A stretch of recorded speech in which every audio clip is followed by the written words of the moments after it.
And welcome back to the Football Fanatic podcast. I'm your host, Declan O'Connor, and with me this week is Daniel Coulter and also Ronan Fagan, a diehard West Ham United fan.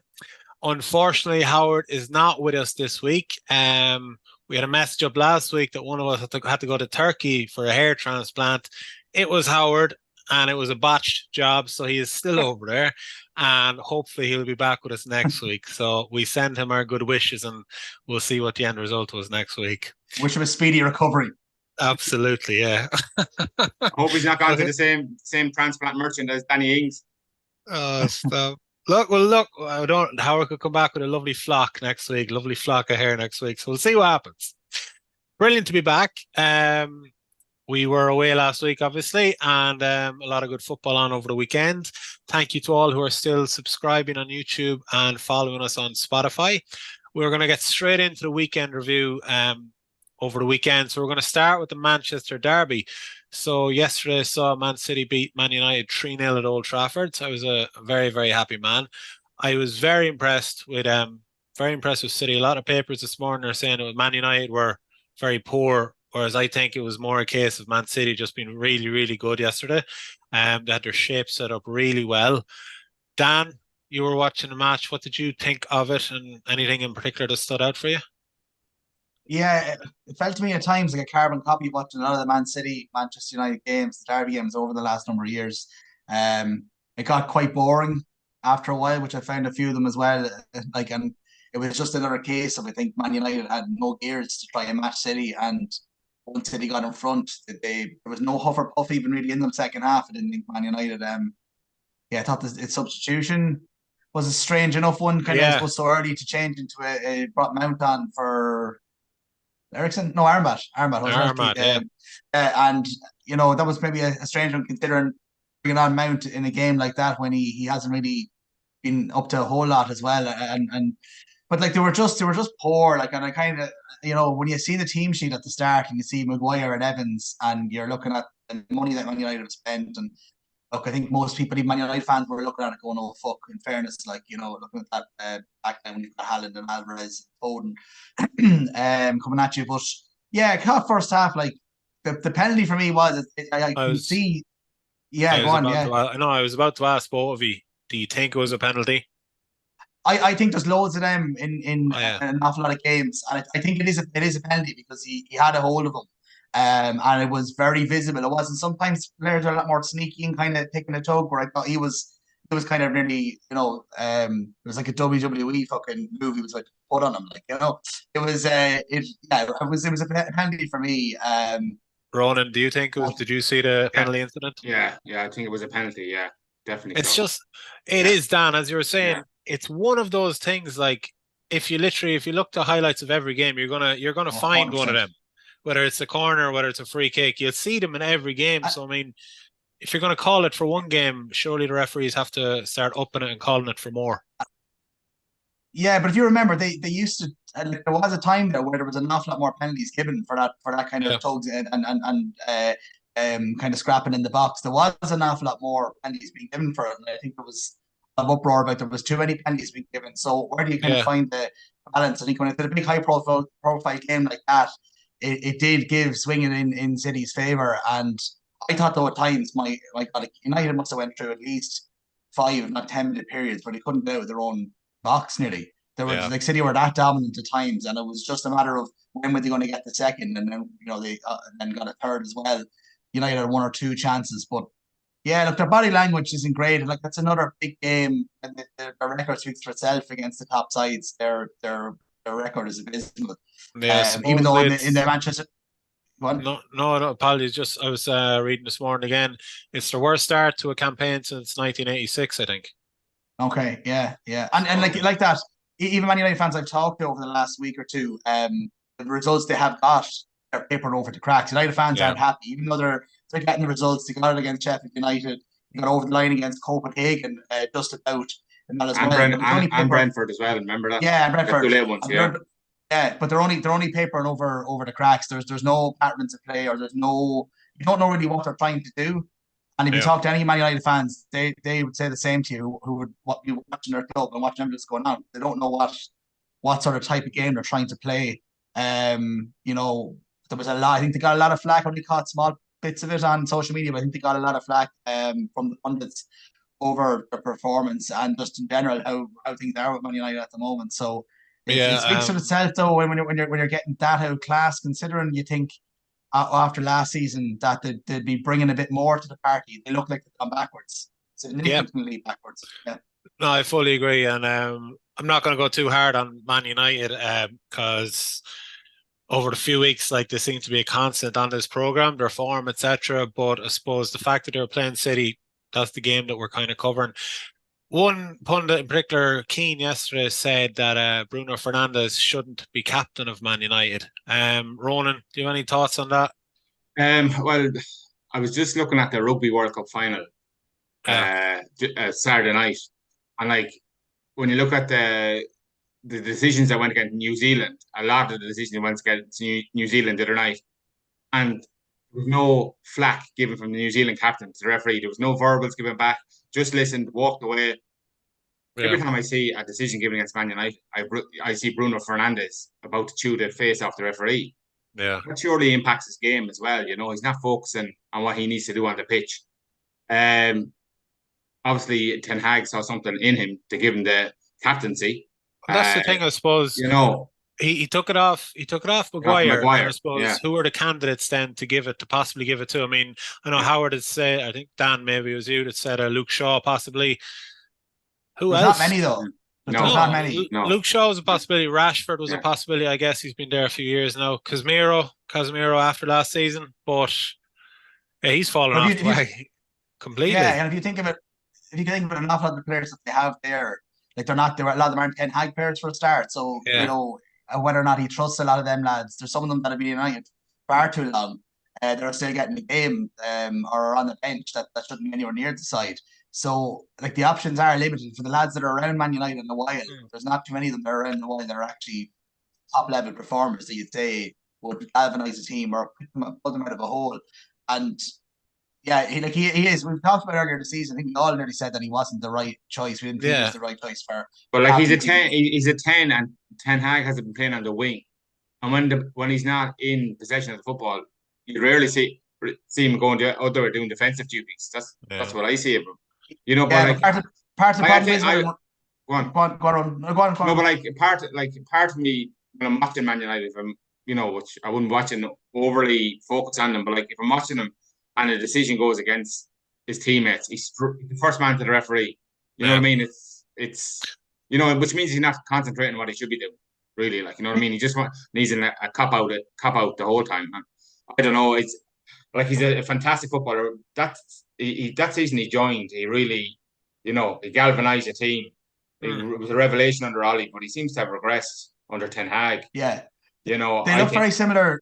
They look very similar in their body language to the game I was at when Liverpool beat them 7-0. Okay. Though, look, as in, you could see Fernandes, he was exactly like that yesterday. Rashford again, look, body language was, and has been this season. To be honest with you, nearly every game I watch Rashford in anyway, he just doesn't seem arsed, or he just no real fire in the belly and that speaks for itself. And you look, he's only got the one Premier League goal. So, and they bring on Martial for you know, a cameo of most games, and he's just there with the slumped shoulders on the pitch. Yeah, he wouldn't move to warm himself either, you know. So they have a lot of issues, you know, and I think that Bruno as well, though, when you watch him in games, he just seems to be running around, not really doing anything. It's in like you can see him like picking up positions all over the pitch to try and make something happen. And I don't know, is it he's taking on the captaincy role and he's just trying so hard to try and make things happen. But the season from it hasn't gone well for him and most of the Man United players. But like you look at that, there's no, as like has been referenced, like they've no real set pattern of playing that midfield. You have McTominay, you have Casemiro, you have Bruno, you have Eriksen, you have Mount. Like it's like they're individually on paper they're all very, very, very good players. But then they're put on into a team and they don't seem to know what role they're occupying in the team. That's what I see them, you know. Gary Neville, Gary Neville, around the 88th minute yesterday, it was I think it was 3-0 at the time. The game was over. But Gary Neville actually kind of, during commentating, he said, keep an eye on Bruno Fernandes now for the last 10 minutes of this game and watch him kind of start waving the arms, start making tackles, kicking out with people. And it's exactly what he done. Like, he kind of called it. And Anthony, when he came on, he was kicking out as well. But look, Anthony should have been off. Like, Anthony should have been off. sent for that. Yeah, I don't know how we got away with 100%. that.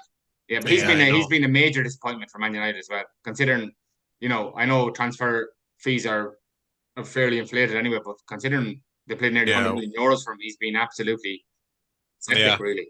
Yeah, and just on City, I suppose we talked a lot about United there. Like, I just thought it was a professional champions performance from City. Is what I put it down as. They really put a foot wrong, and they just suffocated United. And really, like, some of their football at times, there was one passage of play there where they played a load of intricate passes around the box, and Grealish kind of did he flash it across goal? If Haaland had to tap that in, like, it would have won the goals of the season. But even their third goal, I think that even their third goal, like, I think they must have held onto the ball for about 2 minutes before and Rodri had a shot parried. Johnny Evans was sleeping, and the next thing, goal number 3.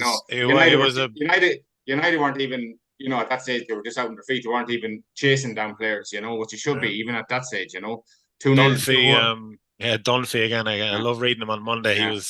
He was scathing of United this morning. Have a look at it. Like, he's calling for Ten Hag to go and everything. Like, it's crazy. No, they'll give Ten Hag time because they don't want to press the restart button again. Yeah, I know. Definitely will give him more time. All right. But then you have Gary Neville then is with his tete-a-tete in Cara on Sky Sports. I saw that, and he was kind of deflecting everything on what's going on above the players. Upstairs, Yeah, every defeat, everything is going, deflected from the performance. Let's go upstairs, which is completely wrong too. You can't blame it all on that. Yeah, and there's no doubt that there's part of that in it. Yes. The problem is that every time comes Gary Neville, who's a pundit that gets an awful lot of airtime. It's going with the same rhetoric time and time again, and people are getting a bit sick of that because there is a performance there to be discussed, and he's kind of every time going back to that. There's no doubt that's part of the problem, but it's not the whole problem because, as Carragher said to him, they're training 5 days a week. Yeah. Like, what has been done on the training ground? Because on match days they look like clueless, So. Yeah. All right. Okay, so the Manchester derby, a good day for me. Move on to Liverpool versus Nottingham Forest. I'm very impressed with Liverpool so far. I know kind of last season they kind of stuttered the way to the end to a fifth place finish. This season they look excellent for me anyways. Dan, were you happy with yesterday? Yeah, in spells. I thought Forest were up to a whole pile, and it looked like kind of a matter of time before we kind of get going. And in spells, I thought there were spells where we were good, but times where we got a bit sloppy, I think, as well, when we went 2-0 up. Forest had 1 or 2 half chances to pull one back, and we're always going to give up a chance. Nearly, I think, if you're a Liverpool fan, a 2-0 lead isn't a comfortable lead at all because we're always susceptible to giving up a few chances. But Szoboszlai again in the first half in particular, though, he was exceptional. He's making such a difference in that midfield. He is a joy to watch on a week-to-week basis. He's involved in anything good Liverpool do is nearly coming through him, or he's involved heavily in it. Really, really impressed him again at the weekend. And Núñez again, I think I mentioned at the start of the season, if you got 15 or 20 games through the middle, we'd see a much better Núñez, or given the opportunity to see, we'll be seeing much better Núñez, I suppose, more so. And I think we're seeing that now, and getting the minutes, I think, in Europa League, they're giving him quite a bit as well. I think that's helping him. He's getting goals, he's building his.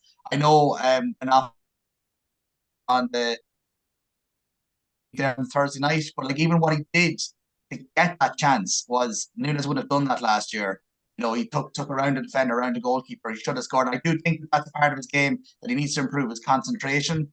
But for me, he is excellent. He's an excellent player, and I think if he can keep going the way he's going in that upward trajectory, we could be talking about big numbers. He could put in big numbers for us this season and seasons going forward. And then of course, defensively though, there's always a bit of a rick there, and you can see it's like Tsimikas is quite a step down from Robertson for me, and there's always going to be chances given to the opposition. We're just lucky that we have a very good goalkeeper, I think, between sticks, and that will get us out of a lot of holes, like he did last year when we were on the kind of comeback trail, when we were looked at and buried at 1 point last season and it looked like we didn't get Europe. So yeah, look, it's another 3 points in the bag. Had a nice kind of couple of run of games coming up, and they're firing all cylinders anyway. Like the Europa League performance, I don't read too much into them because they should really be topping that group and winning it comfortably. But for me, just to point out one from the Europa League, and he was decent at the weekend. But Gravenberg for me for 30 million, I know it's early days, and like aside from the price tag, he has a lot of Bellingham qualities about him. I'm not saying he's anywhere near that, but my God, Klopp is saying he's only playing at 50%. He's rebuilding his confidence. Like if he's only playing at 50%, and if that's the case, and of course, he's going to continue to improve. Like he looked a real player for us, and he's very exciting to watch as well. And it does make such a change from the Liverpool midfields of the last couple of years that were more as well. Last year's one looked just a beaten midfield and needed to be rejuvenated. But before that, it was always a workman-like midfield. But there's an awful lot of creativity and quality in this one. So yeah, happy enough at the moment, Deck.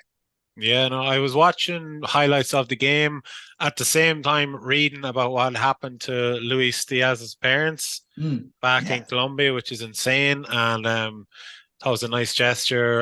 Jota holding up the jersey and just Klopp afterwards just made a very good point that like the football, it's irrelevant.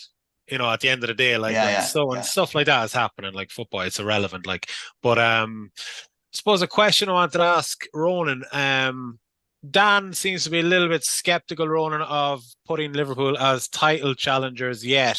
So what do you think? Oh yeah, I think they're the mix.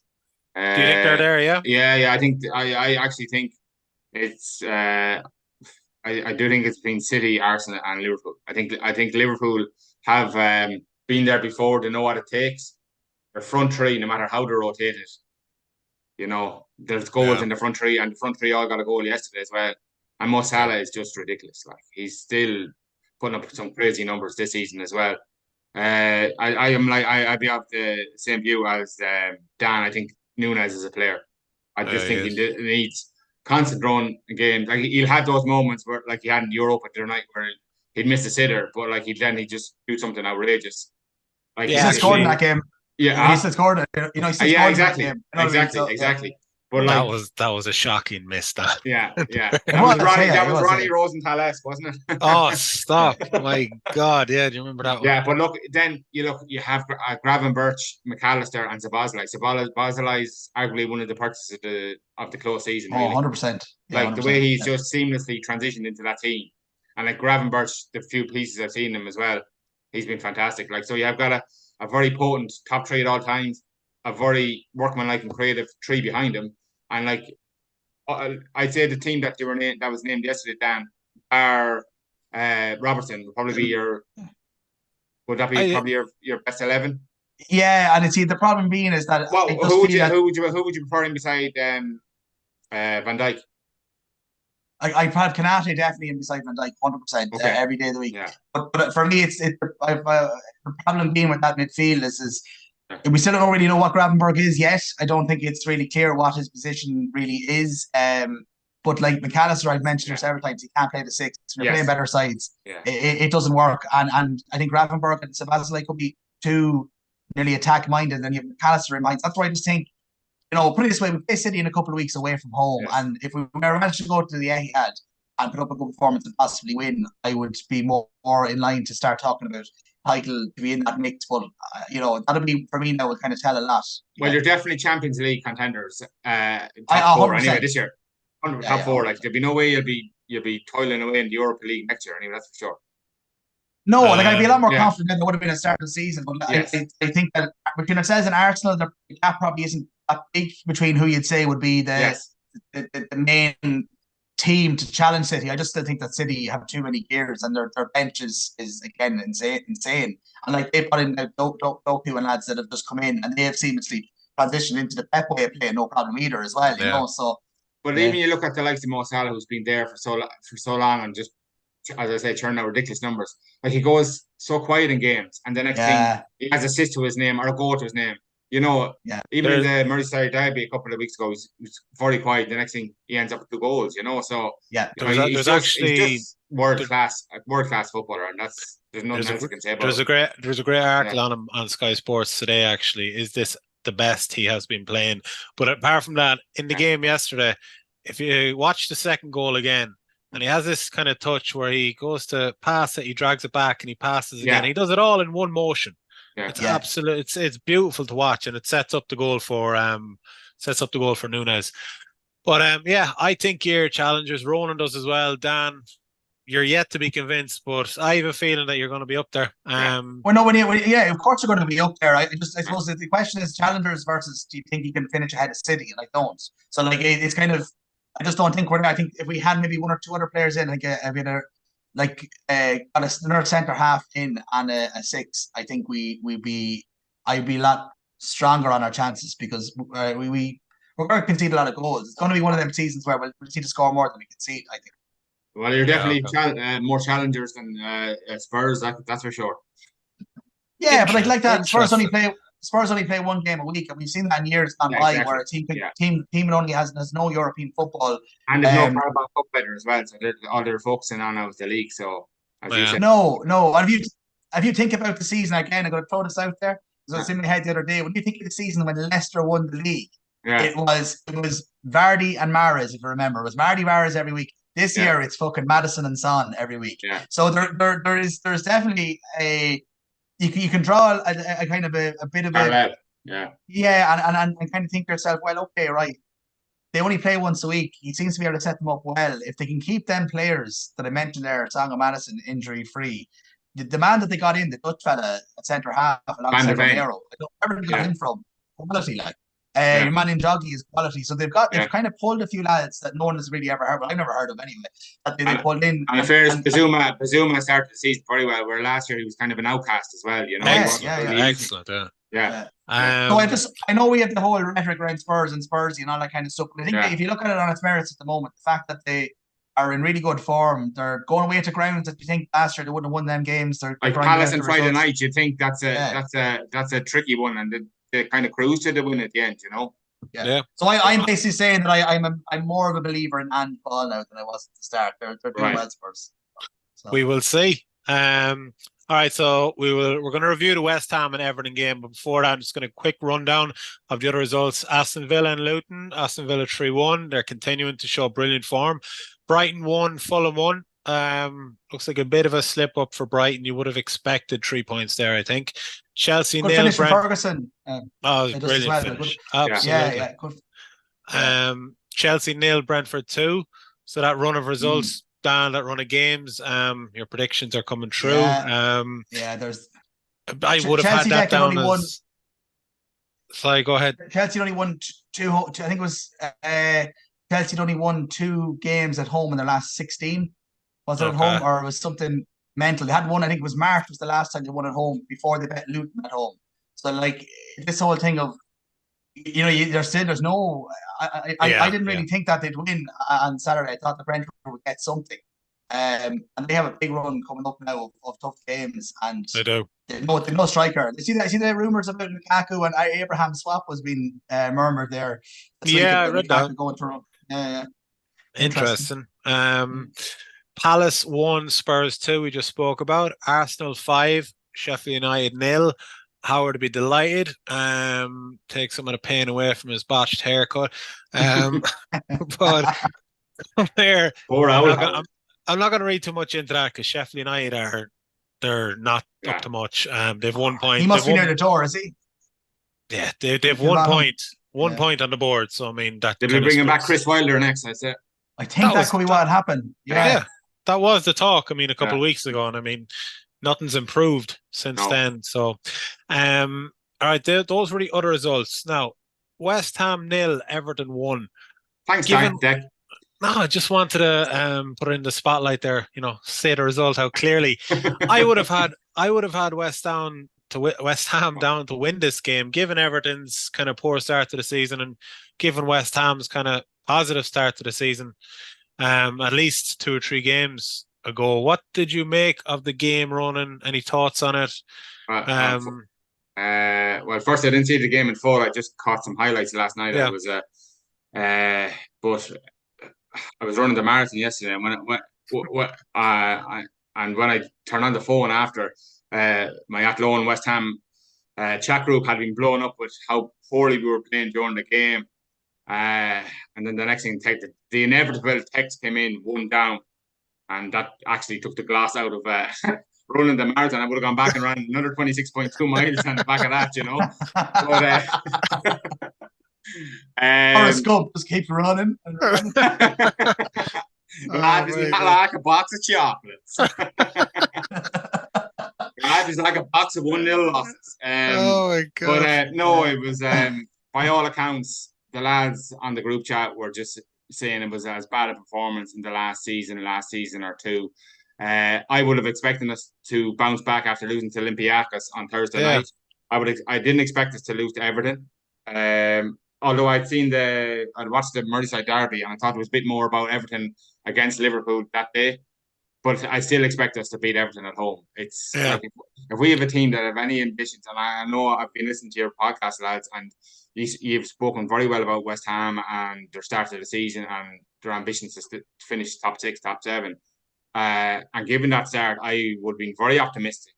But looking at the last 3 fixtures, since the return from international break, we haven't played. We've been very, very, very poor. Offered very little offensively in the final third, very sloppy in possession. We can't seem to play against a low block team. Any team that comes at us, we can counter attack and pinch them off maybe for a goal. We went to Brighton. Brighton came at us. We killed them on the counter attack. That's kind of seems to be Moyes' tactic: sit deep and counter. Now, and we finished 6th and 7th a couple of seasons back to back on the back of those tactics. But like, there seemed to be no plan B. Yesterday there was no plan B. Everton were coming to London Stadium to low block us, and we have Paqueta, one of the he's a grafter but a great flair player. He can see a pass. Moyes sticks him out on the left when he should be playing more centrally. Yesterday, the fans have been calling for a kudos to start. He's shown up very well in his cameos, and yesterday he started. Apparently, he was our only bright spark, but still we don't seem to have a player centrally that can pick a final pass and unlock a defence who's playing a low block. We have Antonio, he's 34. Is he 34? Yeah. Wow. Moyes is still relying on him through the middle at 34 years of age. We got rid of Shamaka during the summer, which was fine. That's fine. He didn't want to be in England. He wanted to go back home. He had a scam Aka. This scammers, as I call them. He was no scam that lad. There was Nolly. Yeah. Before the international break. Yeah. What have you made of the start up until the international break? I was very, very, very happy with what the points we'd accumulated in the first 4 games. Yeah. Chelsea at home, similar to Brighton. Chelsea are going to come at you. We defended amazingly well. We were down to 10 men for a long time in that game. Ended up winning a 3-1, and I was thinking that was the start of the season. I says there's good signs because obviously you're bringing in Alvarez, you're bringing in James Ward-Prowse. When Declan Rice left, I was thinking to myself, who are we going to get of his quality but we've got in them 2 players. What I've seen from them both so far have been very promising. But since the international break, Moyes has reverted JWP to a more defensive role, and that doesn't seem to work. Even though in his first few games he has had crazy assists. Yeah, a goal against City as well. But in the last couple of games, for some strange reason, he's playing deeper than Alvarez, and Souček is playing more as a 10, but Souček is not a 10. But when Souček first joined us, he was great at getting into the box, for headers and whatnot. And but now he seems to be offering very little in that regard. Like, he can't really pass the ball. He's not going to spray the ball from left to right in any ways. He's a bit cumbersome on it with the ball at his feet. But we picked off a good result against Chelsea. We picked up a great result against Brighton. We beat Sheffield United. I think most teams are going to beat Sheffield United this year, and we haven't won since then. And of course, I know, sorry for going on, but of course, football is a very reactive industry now. We're after losing 3 on the bounce, and you go onto your social media feed, and Moyes out. I read it today. Yeah. I think that's absolutely crazy. But I suppose on that, we may as well go straight into our kind of West Ham segment here. What do you make of Moyes? Is Moyes out? Is it crazy to be talking like that? What's your opinion of David Moyes being over the last 3 years? Saved you from relegation, brought you the first European trophy. So far this season, like, what are your thoughts on him? It's definitely not Moyes out. Not yet, anyway. That's for sure. Unfortunately, football is so reactive. You lose two on the trot, and the next thing, a selection of supporters are calling for the manager to go. But I think that the only reason a lot of our fan base are doing that is because he just doesn't seem to have a plan B. Like when things are going wrong on the pitch, he doesn't seem to be able to change systems on the pitch. He seems to stick rigidly to the 4-1-4-1 that we're playing. Like he doesn't adapt to what the opposition are doing against us. Anytime we've played a low block team this year, we've really struggled to break them down. Like Thursday night, I watched the Europa League game against Olympiacos, and he put out basically our B team. Bit of disrespect for Olympiacos. I know Olympiacos hadn't won in 17 European games, but if we had won that game, we would have taken complete control of that game, of that group. We would have been a shoe-in for, advancing to the knockout stages, not having to play that playoff game if you come second. Yet he goes out, we lose that game. He's interviewed after, he said, "Oh, well, I had my mind firmly on Sunday because we need to get back to winning ways in the Premier League." Puts out the best team available to us. We were missing Emerson, and we was a big loss from left full. And we go and lose 1-0 in what was, by all accounts, an abject performance. But I think the main criticism I have of Moyes personally is that he doesn't have a plan B. Plan A is plan B, and that is the main failing with him, And like he started kudos yesterday. Everyone wanted him to start. He was a bright spark, very bright spark. He's been a bright spark anytime I've seen him. But he and Paqueta kind of play similarly in similar roles. But personally speaking, I'd have Paqueta more centrally because he's more creative than I see Paqueta playing, and he spends a lot of the time tracking back, covering Emerson, and that's not like he can't put his foot in, but he's a great player, very creative, can see a pass. But what's the point in seeing a pass when you're playing on the wing? Yeah. I suppose what they call it, when City were being linked with him during the summer. I'll be honest, like I knew of him, but I hadn't watched a lot of him. But since then, I've kind of just obviously seen more of his highlights. He's a very good player. Yeah, he's world class. Like he is, like he's probably, to be honest, he's probably above our level. To be honest, he will be. I'd say we'll get this season out of him. What do you think this season, on the back of the Europe win? Yes. What do you think is your level this season? Where can you go? Where can you finish? I would say top. I would say. By the way, yes. Top 5. It's likely that the 5th place is going to get a Champions League spot in the Premier League this season because of UEFA's new setup with their. Yeah. Is that I'd love our journey in Europe to keep going and going and going and going. But like the last 3 seasons in Europe have been mind blowing for me. Like getting to the semi-final of the Europa League, unlucky not to get to a final. In the second leg, if Aaron Cresswell wasn't sent off, we could have got to a final. June the 7th, 2023. I wish I could get tattooed onto my skin because that'll be a day that'll never, ever, ever leave my mind. The arguably one of the best nights of my life, to be honest with you. Yeah, where are we watching it? A good story now, this, but I keep it short and sweet. I will be a founding member of we've been Not Throwing Hammers group. I'm a season ticket holder with 6 Hammers, but there's a good crew of us around the town, really. If you seek and you shall find, as they say. I remember last November we were booking the summer holiday, and we were so bad at the time. We were in the bottom 3, and I was going, "There's no way we're getting to a European final." The next thing, the holiday is booked, and we start progressing through Europe. You know where this is going. Yeah. June the 7th, then I went over to the second leg, the first leg of the semi-final against Alkmaar. Right. And obviously we got through then, and final on June the 7th, and where am I? In Lanzarote. So you can imagine the banter I was getting from all that throwing hammers. The biggest night in the club's history, and where are you rolling? So it was, in fairness, they had a great night in series. There were 35-40 of them. Yeah, I saw the video. Yeah, all I remember, like, in fairness, like, I actually put up a tweet before I went on holiday saying I'd be in this Irish bar in Lanzarote watching the game. If any hammers around, and in fairness, about 15 or 18 hammers came in. They were there on their holidays, like, and it was one guy from Essex, but living in Ireland. We watched it together, and I was crying after the game. Yeah, I was crying No after the way. game. Yeah, yeah. It was like, obviously I had a few pints as well, but like, you know, I remember like car was literally on the promenade, and I was running up and down the promenade with my top off, Dan Coulter style. It was I just, respect that. it was, yeah, I was just crying after the Of game. course, I like, thought maybe it was because of the tension of the whole yeah, occasion. yeah. You know what I mean?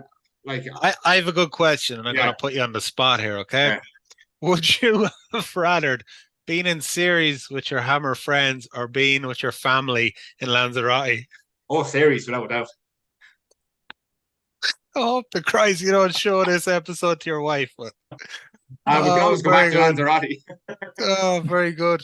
Very good. But like it's amazing. Like I like the footage I saw the lads were putting up after the game on the group chat was just unbelievable. Like you know what I mean? Because you know like, all my family support Liverpool and like growing up like Liverpool in the That's 90s. a question, actually. How did you become a West Ham fan? My earliest memory of a football match was the 1980 Cup final, FA Cup final, West Ham and Arsenal, and of course, West Ham won 1-0, and after that I chose it. I went with them, Yeah. and little did I And know is there anyone else in your kind of family, extended family that are West Ham? Nobody, no. no. Okay. No, and like little did I know, I had 43 years of supporting miserableism before that night in June the 7th. You know, kind of like City, like you know, up and down, yo-yo team, Corey down to Division bouncing, yeah, Two. yeah, They did. yeah. I remember going to school. I remember being in second year in school, age 14, and we were in the old second division. Like Okay. we'd be playing the likes of Port Vale, Swindon, and like I'd go into a class on a Monday and we'd have lost maybe 2-0 to Notts County or something like that. And the amount of slagging, borderline abuse I'd be getting from the lads were all Man U Liverpool Yeah, supporters. And yeah. like I grew up in a house, my dad was a staunch Liverpool supporter. My mother's an avid Liverpool supporter. My older brother is just Liverpool to the core, like, and they would Okay. like winning European championships, winning leagues after. And here's how did you get on today? Like, you know, I always like we could like I always remember my dad. When we were time be on the verge of relegation from say the old first division, now Premier Division, and he always used to be slagging me. He said to me, well, at least if you get relegated, you'll win a few more matches next year, you know. So that was always the banter Yeah, between yeah. the two of us, you know. But no, I stuck with them through thick and thin, and I stick with them to the grave, you know. So Absolutely. Do you you have a know, favorite? Do you have a favorite player or a favorite? Tony Cotty is my favorite player. Tony Cotty. Am I right in saying you met him? Yeah, I met him. I've met him a couple of times. And the second time I actually met him, uh, I was over last season before the game, and I went on a tour to London Stadium, and he was hosting the tour. And Class. yeah, and it was brilliant. Like he was full of wit, full of East End Cockney wit. He was brilliant. Like told great stories. And he said, "Oh, he heard my voice. I heard my accent." And he said, "Oh, you're from Ireland." He said, "How did you start supporting West Ham?" I said, "Well, I said it predominantly kind down to you, really. Like you know, you were my schoolboy hero, like growing up, Okay, you know." okay. And I said, and the part shot, I said, "Thanks for the 40 years of miserableism since," like, you know. But he started laughing. But he was my hero growing up, like, you know. I always remember we had a great season in 1985-86. We came third in the old first division, Okay. and going on to the last round of victors, we still had a chance of winning the game, and Everton beat us 3-1 in the last day of the season. Everton came second, and Liverpool beat Chelsea last day of the season. Kenny Dalglish scored a goal in Stamford Bridge, and they won the title that day.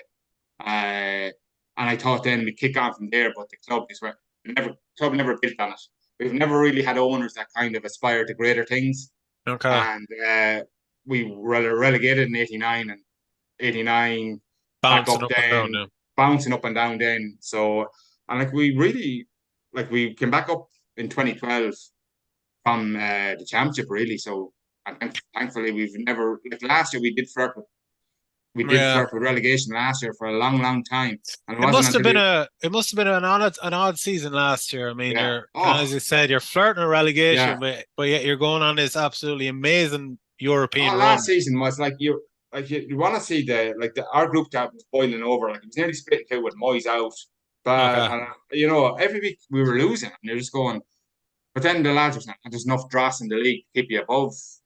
And obviously, Moyes, some of the lads are gas. Like they think, oh, Moyes only selects games to win, that he'll get the 3 points there and that'll keep him in the job, Like he might throw a game and then that'd be their version of events, so to speak. But I remember last year we played Man U, I think late April, and we beat them 1-0, and we were all virtually guaranteed safety. Yeah. And then we had the semi-finals of the Europe to come.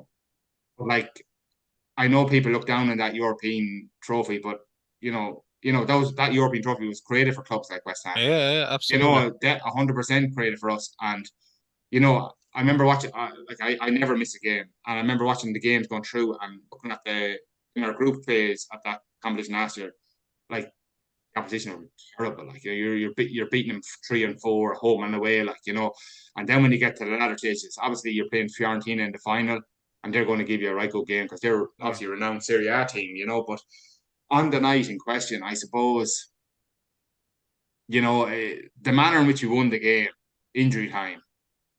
Like I vividly remember like when that ball was put through to Bowen, and I was Bowen, yeah, absolutely. Yeah, like Paqueta puts this amazing ball through to Bowen in 92 minutes or 89 minutes, and it's like slow motion, you know what I mean? And then it kind of hit the keeper, trickle over, and you just lose all your wits about you, And I was delirious, and as you said, that was conflict. That was Moyes obviously knew team had enough about him to stay in the Premier League and threw all his focus onto the European Conference League. And I genuinely believe like that night will stay with me forever. I still, anytime I'm going through my socials and the goal is up on the socials, you watch it over and over. You watch it over and over again. And you know what? And most of the West Ham fans I know or talk to, like they're of the same view that you only get a moment like that can be replicated. If this year we won an FA Cup or a Carabao Cup, I don't think that moment would be. I don't think would be the same as that first moment of. Yeah, of course. I've went 43 years for a night like that. You know what I mean? So, out of curiosity, like kind of that's Ronan's moment. I've explained before. Aguero is the City moment for me. What's the moment for you? Is it Istanbul? Yeah, it would be Istanbul. Like the most recent memory would have been Alisson's header, just because. Oh yeah. That would, but it would be, of course, it would have been the comeback in Istanbul, which is just like, again, like as Ronan said there, like that's just, it's complete out of her body experience. Like I was just about to say that you had said that previously on the podcast. At half time, we were dead and buried. Like at least you didn't say Steven Gerrard goal in the FA Cup 2006. I would have shut down the podcast. You know what? When you were talking about first, there was the first bit of silver in 43 years. I was like, I was on the tip of my tongue to hop in there and say you had another opportunity closer to that. But no, it was definitely that. Like, Yeah, just on the side foot in that Istanbul, I remember watching at home, and my dad was quite sick at the time, and Liverpool went down. I remember we went down 2-0 very quick, and then the next thing was 3-0, and the next thing he was expletively and went off the bed. And the next thing we were watching the second half, and 3-1, 3-2, and I ran up to him. Said, come on, it's 3-2. They're really back in it. He said, oh, yeah. No, not missing. Come on. The next thing they came down, and it was 3-all, and obviously the rest is history. And I remember when when they won, he had 2 bottles of champagne in the fridge. And he got it out, and he was spraying around the house like a mad joke, crazy. Like, it's amazing what football does to you, I was actually walking away thinking, abject, this is not going to happen. The next, within 2 hours, he's around spraying champagne. And actually, that same year, about the following Monday, actually, we were in the playoff final. We were playing Preston in the playoff final, get back into the Premier League. And I was actually in Browns and Connacht Street watching that final because the series wasn't series as it is now. And we were in Browns and Connacht Street watching that final, and it was a Monday, and at 3:00, I don't know how a Skype worked, but I was in the pub at 3:00 on a Monday, and there was about 6 or 7 of us, the core West Ham Athlone group, and we won. And I remember my dad coming through the thing with his second bottle of champagne and spraying around the pub as well. So it was just a little side foot from Istanbul there. One day, of course. No, I was just wondering. This is a complete side note again. What did you make of Paulo Di Canio when he was there? He's after Tony. Is he your second? Yeah. Okay. And I saw my first first time I went to see West Ham was Stephen's Day, 1994. We played Ipswich, drew 1-1. Tony Colley scored, and that was like I was 18. I was like, oh my god, I'm after coming to a game, and my schoolboy heroes after scoring into the goal. Yeah. Ran into the crowd. I could nearly touch him when he jumped into the crowd. Like, I've seen the Canio 2 or 3 times, and in the flesh as well. He was a I'd say he had a presence about him, didn't he? Yeah, he was unbelievable. Like some of the antics, even like his gesticulations on the pitch as well. But like the crowd, he was like they call him God over there. He was just adored. Like, you know what I mean? And I was lucky to be at the game where he scored that goal against Wimbledon. Yeah, of course. That was something else. Unbelievable. Like, you know what I mean? But he's Tony Colley, and then EDC, as I call it for me, like, yeah. Speaking of, he called the Canio God. Liverpool call Robbie Fowler God, Dan, don't they? Yeah. And have you seen poor old Robbie's fortunes aren't going too well out in Saudi Arabia at the moment? No, he looks like he got shafted out in Saudi. They're undefeated, weren't they? Just got manager a month. He had won 6, drawn 2, one manager a month, sacked. Yeah, I was wondering, was there something in it, like, because he would have been a bit of a boyo back in the day. Like, would it have been that he done something that didn't go down well over there? I don't know. Nothing has come out as of yet, though. But he has been well documented that he's kind of gone after English football for the lack of opportunities. He's mentioned several times in interviews that he never really got any opportunities in the UK, and he he feels that when you look at what he done over in he was in Australia. Was it Perth Glory or one of them he was with for a while? But when you look at his CV, he's well travelled, and where he's gone, it seems to in a lot of places have gone well. So, look, yeah, it's a strange one. It is a strange one, definitely. But like, even talking about strange ones, like what they done with Birmingham City and Rooney, like that's a fucking mental one. Birmingham were doing well. They were 6th in the league. They got rid of your man and brought in Rooney, and then they've lost 3 in the bounce. Like 3 in the bounce, yeah. And just like that, like as I said, like football is so reactive. Like he was walking off the field the other day, and the fans were calling him to go back to the States. But like, I suppose they were like, for Birmingham the last couple of seasons they've been flirting with relegation from the Championship, and I suppose to be in 6th position before he arrived, and like doing well. But I wonder, has his appointment anything to do with Tom Brady being involved as well? The whole American. It has to. Yeah. Must have. Of course, it is. To do with it. Yeah. But like, I'm sure he'd be given time to turn it around there. But like, as I said, Birmingham have been flirting with relegation for the last couple of seasons and changing manager after manager. So, will it be interesting to see how that unfolds, Yeah. Just on Robbie Fowler as well, he was an unbelievable player. I was actually at Liverpool's first goal when he came back to Liverpool. Remember, he had that spell where he came back. Yeah. They were playing Fulham. Was it Fulham? They won 5-1. I was at that game anyway. It was his first goal, I think, back at Anfield. And like that was like, again, he was unbelievable. Some player. I remember actually during his time at City, there was this. Forget that he was at City, all right. Yeah. There was this. Yeah. I had this fucking dream. Was he at Leeds as well? Was he at Leeds as well? Yeah, he was at Leeds. Yeah, he was. Then he went to Yeah. City, but I had this dream of him and Anelka just forming this unstoppable partnership at City. But my God, I even went and got Fowler number 8 on one of the back of the City jerseys. Right. My God, he was not just at City. He was dirt. Yeah. Just didn't happen for him. But then he went back to Liverpool and became a god again. So look, the joys of being a City fan. God does exist. Yes. Okay, brilliant. Ronan, cheers for that really good piece on West Ham. No problem. We'll move on to next weekend predictions. So picked 4 games this weekend: Fulham and United, Everton and Brighton, Newcastle and Arsenal, and Luton and Liverpool. And again, if you are to predict 4 correct scores, you will win match tickets for 2 match tickets to a Premier League team of your choice.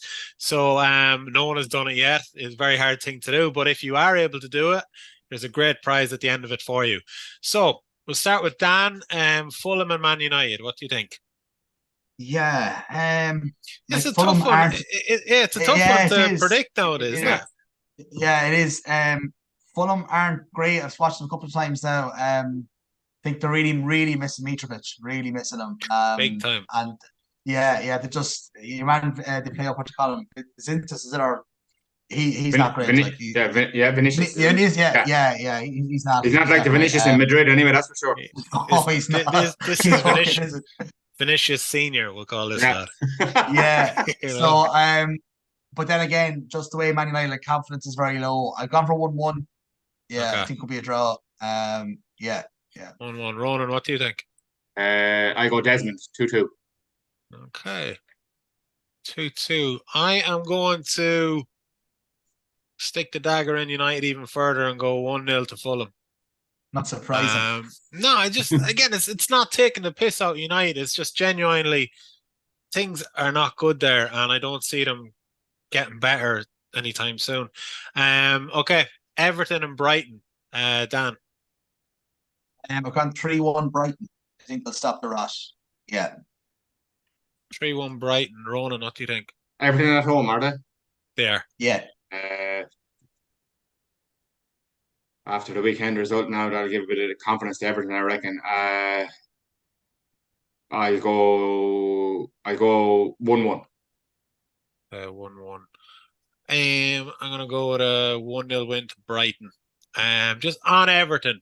During the week, I don't know if you've seen it. I know you did, Dan, because you texted the group chat about it. A possible 12-point reduction, whatever you want to call it.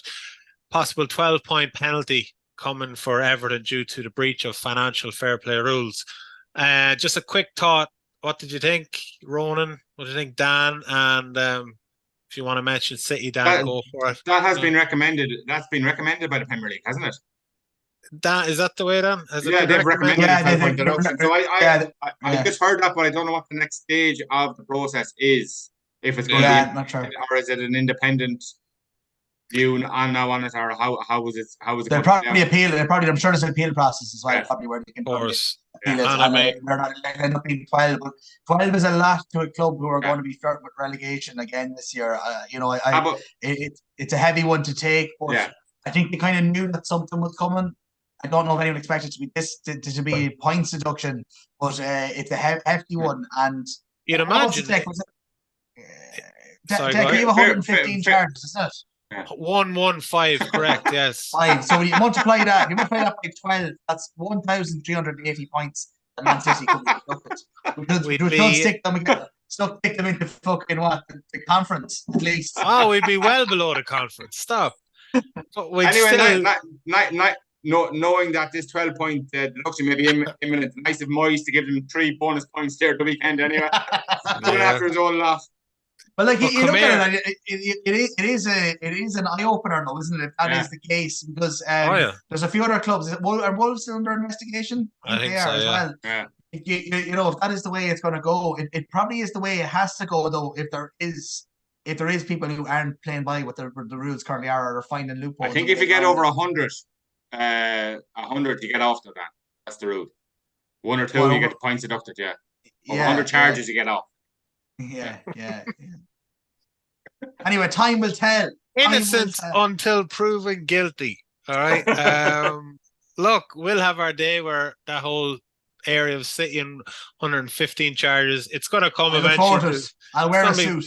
It's going to be back in the media, and when it does, we'll see what happens. But just on that, Everton, again, if they were to be docked 12 points, I mean, Jesus Christ, they'd need to be hitting the 50 mark to be safe. And just you'd think if they were to be docked 12 points, that could knock them down big time. And with a new stadium just on the horizon, like that's right. It would be a really, really big pill for them to swallow. Absolutely. We'll see. All right. Next one, Newcastle and Arsenal. Dan, this should be a good one. Yeah, I actually fancied Wolves at the weekend, but I seen Newcastle in Europe last week, and they are starting to pick up injuries. I know I mentioned on the pod here before. You see the lads that are coming in for Newcastle off the bench to replace some of the players that are going down for them. There's a big gulfing task for me when guys like Willock and that are coming on, and Lascelles, so.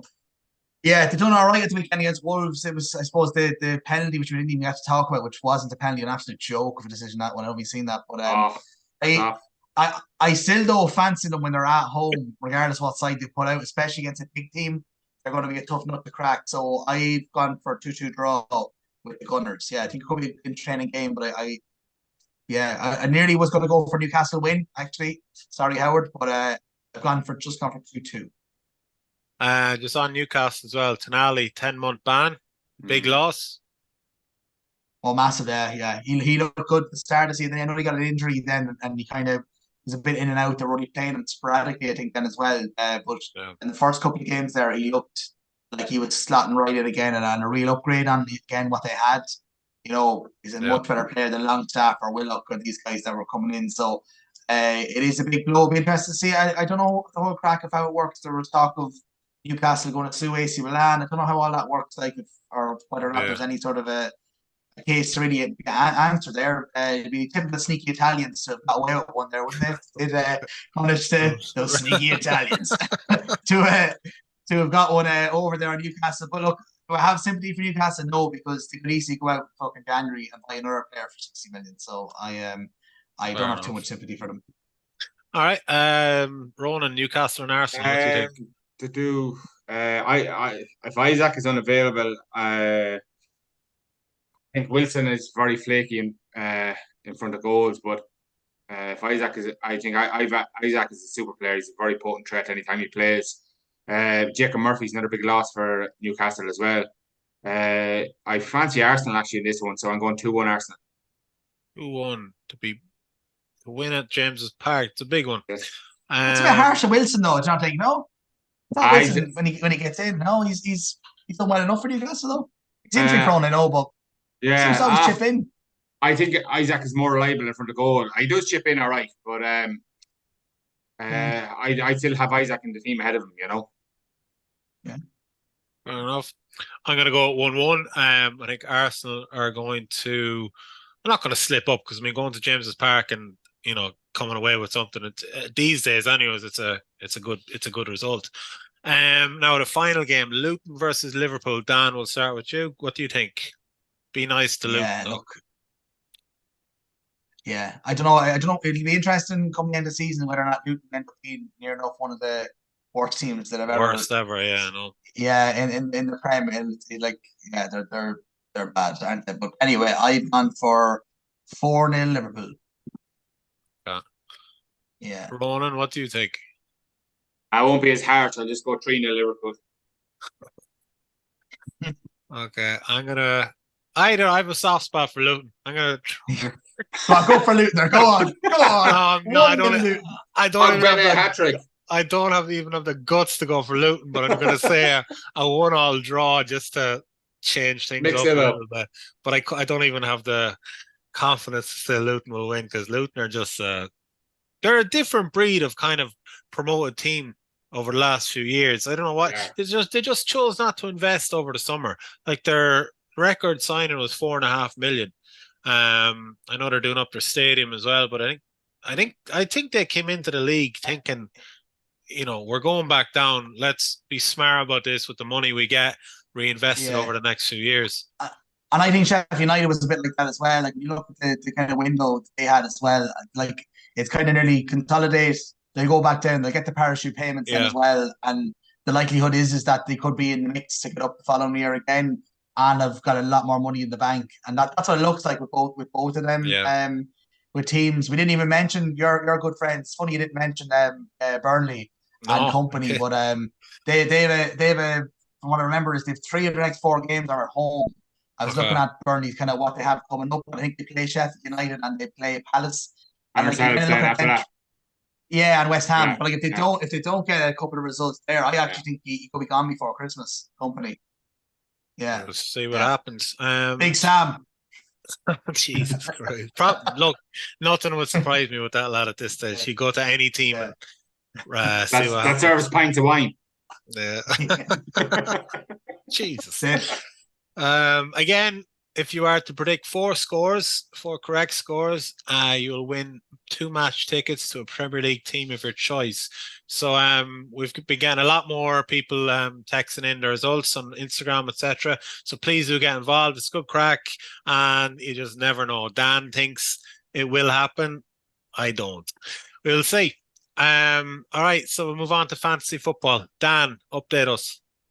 Yes, so it was looking like quite a deplorable weekend for many until Man City and Villa kind of got people some joy on Sunday.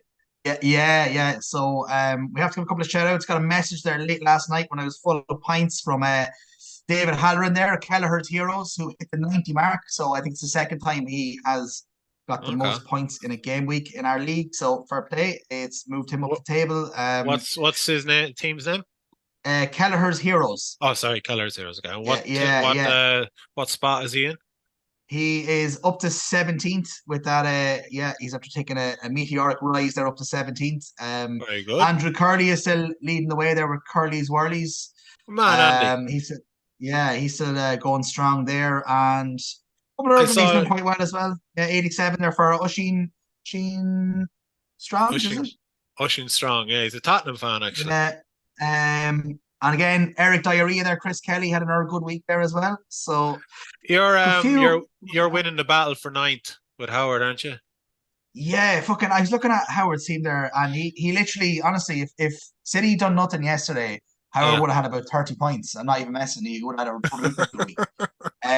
Interesting one for him though, which I didn't forgot to put into the group, was he's playing the approach of no Salah in his team.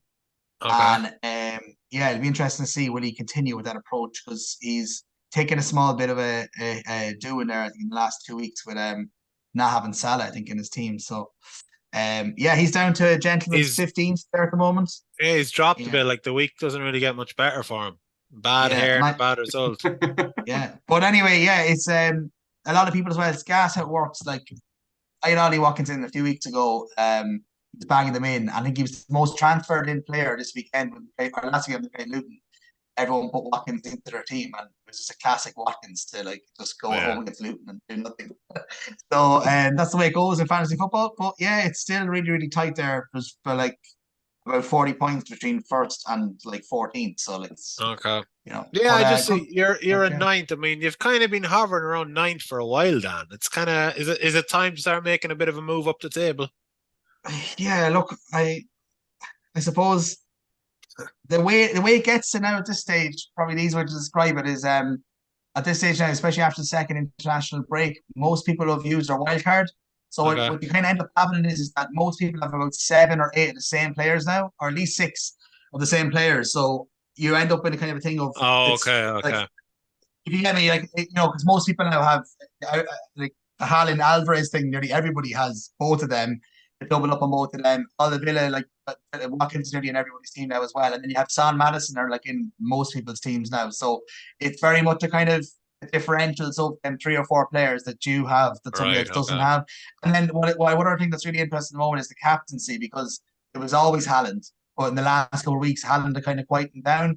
Also then Salah's form, Son's form, Madison, they've all been really putting in. So it's got a bit more interesting now as well. Not everybody is at the weekend, Howard captain Haaland.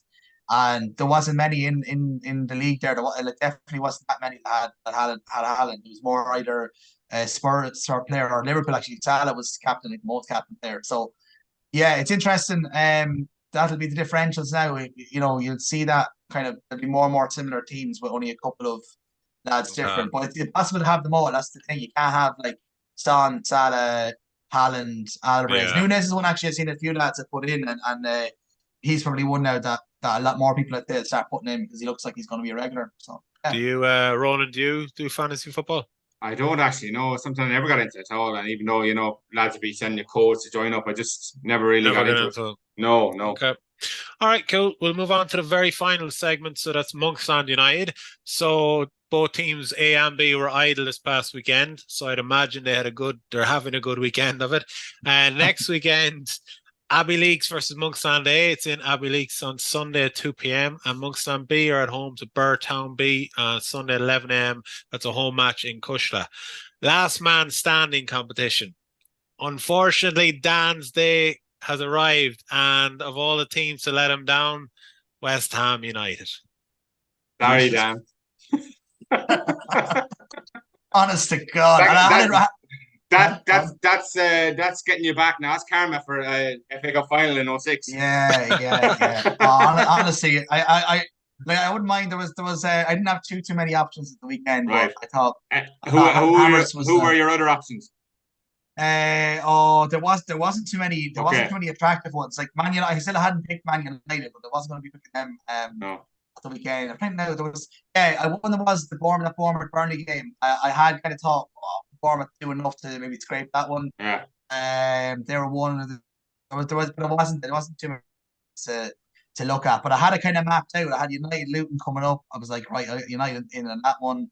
Had somebody else lined up then as well for next week. I can't think who it was now, but yeah, look, all good things must come to an end. And I got that juicy email off Monksland to tell me that I'm no longer part of the last man standing. Tell you, man, they're down to the last 21 people. Yeah. So I mean, look, you did well. I'm pissed off because I had the headline, last man down. I had it written, I had it ready. I was gonna fucking throw you a party and everything. We were gonna spend that €500 together. Not to be. The very best. though, it is. It's very interesting. Like it's a good fundraiser for clubs absolutely as well, and it's good crack. And like they will likely be running a second one in the, I don't know, possibly a second one during the season. 21 left. I mean, you'd imagine that they're starting to kind of run down to the very last, the bottom of the barrel type stuff. So, I had some woeful teams left for next week though. Like I was looking at it was Palace, haven't used Burnley or Brentford or Bournemouth or you were never going to win it there. Wolves. You're down to kind of like it's basically it's flip of a coin. Like I would have thought the Hammers, like Everton's away record. Everton are like poor, but their away record is horrible. And I was sure West Ham were winning at the weekend. I thought you were guaranteed for next week. Yeah. Anyways, look, Ronan, it's not to be. I'm glad to see you're wearing West Ham. He's out. Good to see you. At Lord Hammers. There you go. Are there many in your group? Well, in our season ticket group, there's 6. So are you going over the many games this season? Yeah, I'm going over. I've Crystal Palace now in a few weeks. It'll be my first trip over, and then I've actually got the, as I call it, the Basmati Derby, the Rice Derby in February at West Ham Arsenal. So I'm going over to that. That'll be a good one. The Basmati Derby, I like that. And Spurs then is Spurs game in April. So they're my games this year. So very good. 3 games at home. But last year, with us doing so well in Europe, I've a very understanding wife. I've got to go to a few of the European games as well. So which is always a nice little bonus. So there's about 12, 15, and then for the final that night it seemed to be like gremlins. It just ate after midnight and multiplied and all for an open series that night for the final, So but like the 6 that we've had our season tickets since season 2016, 2017, and there's been two constant people in that. And I've one of the 2 constants because if someone drops out, someone else would take it up, and then they get the option to stay on. Then someone always. Every year someone drops out, maybe obviously due to cost of living or whatever. But it's a great idea. It's a brilliant idea. It's a great idea because if you have the numbers, absolutely. Even though the London Stadium, like on European nights, it has been brilliant. The atmosphere, like the games I go to at the moment tend to be Sunday at 2:00 after a European game, and tend to be very flat atmospheres. The stadium, might aesthetically fantastic. It's not conducive to football. It's just an leg stadium, really. Yes. Then the other side is if we stayed in Upton Park, capacity 35,000, I'd never get a season ticket. Right. Okay. Like the only games I used to get to see in Upton Park would be games against fellow mid-table teams, or I'd never get to see a game against the top 4 or 5. So now we got to go over to see us play Arsenal this year. I went over last year to see us play Liverpool, all that sort of stuff. So it's great to have a season ticket. You're very good. I'm glad we let you down this weekend. What do you call it? We'll finish it up here, but just on the matches, I'm going over to City versus Spurs in a few weeks' time. Looking forward to that one. Hopefully it'll be first versus second. Just on that as well. So I had planned to go over the games originally on Saturday at 3:00. And we were down to play Villa the following Tuesday night. So I had a feeling it was going to be moved because it's a first versus second or third. And normally City is on telly anyway. So I thought it might be moved to like probably a lunchtime kickoff or a Saturday evening kickoff. So I booked flights to go over on the Friday, come back on the Sunday morning. Because they were playing Tuesday, I didn't think they'd put the second game to Sunday at 4:30. But of course, Sky put the game to Sunday at 4:30. So I was Oh, stop. But anyways, Yeah. I sorted it out. I had to change my flights, my hotel tickets, but now I'm going on the Saturday, coming back on the Monday. So thank you very much, Ryanair, for not giving me a proper refund and for fucking me over. Okay. We'll leave it there. Man, thank you very much. Great to be on, and thanks for having me. It was like Mike O'Leary will have his letter in the post to you. I will try and get him on the pod. He's from Mullingar. He's a local lad. We'll try and get him on some week. Dan, thank you very much. Howard, hope you're feeling better. Okay. That'll do. Ronan, mind yourself. Dan, thanks very much. Thanks, Dave. Good Peace out. See you guys. Bye-bye. Up the hammers. Have a good weekend. Cheers, guys. Have a good week.